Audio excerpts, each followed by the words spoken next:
হামলায় যারা আহত হয়েছিল শুধুমাত্র তারাই উপরে যাবে। উপরে গিয়ে আমাদের যে 25 দফা দাবি রয়েছে, সে 25 দফা দাবি 14 কর্মদিবসের মধ্যে সেগুলো বাস্তবায়ন করতে হবে। 14 কর্মদিবসের মধ্যে যদি তারা বাস্তবায়ন করতে না পারে, তাহলে পরবর্তীতে ছাত্র সমাজ এর বিরুদ্ধে সরাসরি ব্যবস্থা নেবে।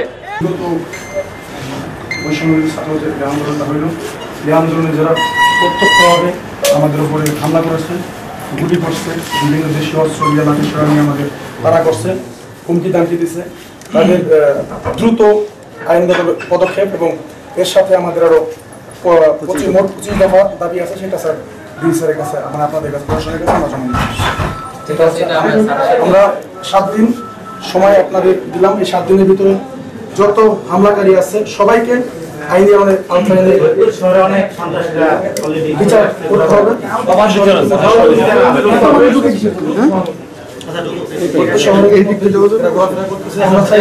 আইনের মাধ্যমে সুষ্ঠু বিচার হোক, এটাই আমরা চাই।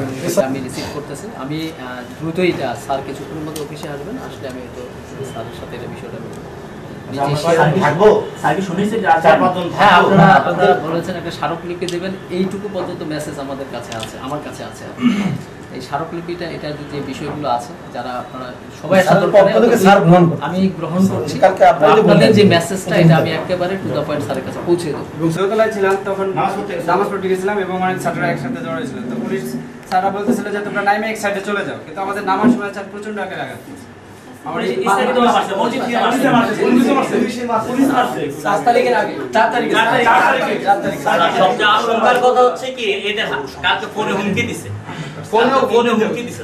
মানে এরা যারা আন্দোলন করতে চাইছে তাদের হুমকি দিয়ে বলছে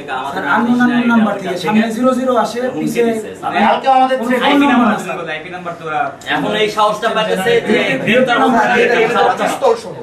এখনো পর্যন্ত আওয়ামী লীগ সরকার যদি এখন রানিং থাকতো আমরা কিন্তু টিকতে পারতাম না। টিকতে পারছে কেন? তারা কেন আসতেছে? এই যে উনার মসজিদে আপনি বলতেছি উনি মসজিদে ঢুকছে, উনাকে পুলিশও মারছে, সাথে আপনার ছাত্রলীগও মারছে। এখনো পর্যন্ত কেন? স্যার আপনার প্রতি অনুরোধ, স্যার আপনার প্রতি অনুরোধ, যেহেতু আমরা এসপি স্যারকে দিতে পারিনি, আপনি আজকে গিয়ে স্যার আমরা আপনার কাছে দেবো, কপি দেবো এবং আমরা বলবো আপনি দ্রুত এদের বিরুদ্ধে আপনার 14 কর্মদিবসের মধ্যে আপনি ব্যবস্থা নিতে হবে। আপনি এটা এসপি স্যারকে জানাবেন।